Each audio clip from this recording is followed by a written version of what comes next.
لو معاك حوالي 12,000 جنيه وشايف موبايل بطارية 7000 شاشة أموليد 120 هرتز ومقاوم للمية واضطراب الاي بي 68، يبقى ده طبيعي تقول ده وحش. بس استنى، ريلمي سي 85 برو شكله مغري، بس هل هو صفقة فعلا ولا مجرد ارقام حلوة على الورق؟ خلينا نقول لك الحقيقة من غير تجميل. الموبايل ده من ريلمي بيجي بشاشة 6.8 بوصة اموليد بدقة فول اتش دي بلس وتردد 120 هرتز وبطارية عملاقة 7000 ملي امبير وشحن سريع 45 واط ومقاوم للمية والاضراب الاي بي 68 و69.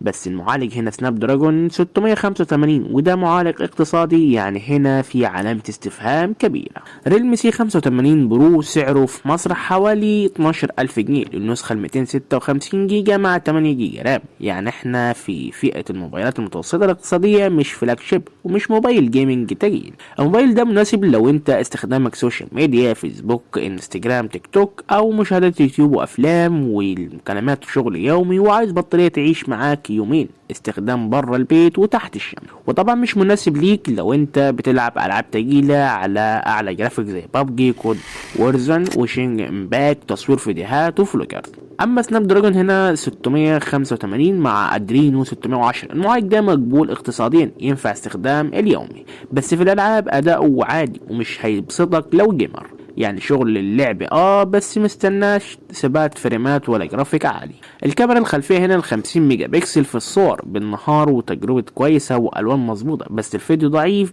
1080 بس ومفيش ثبات ولا جودة قوية. والكاميرا الأمامية هنا 8 ميجا ومناسب للمكالمات الفيديو والسيلفي العادي. البطارية هنا ونقطة القوة الحقيقية 7000 ملي أمبير وبطارية وحش تقعد يومين استخدام متوسط ويوم تقيل من غير قلق، وشحن 45 واط مش الأسرع بس محترم، والشاحن هنا في العلبة وكمان شحن عكسي 10 واط.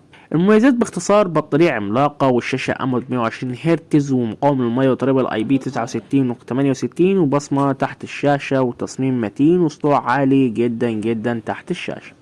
العيوب اللي لازم تعرفها ان مفيش 5G والمعالج ضعيف للالعاب ومفيش NFC وصوت مونيو ومفيش جاك سماعة وتصوير فيديو متواضع.